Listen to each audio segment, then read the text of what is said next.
The goal behind liquid glass?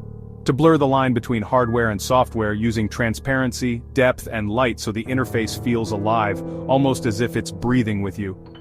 It's Apple's boldest visual overhaul since iOS 7, and it's already dividing the tech world, sparking heated debates among fans and critics alike.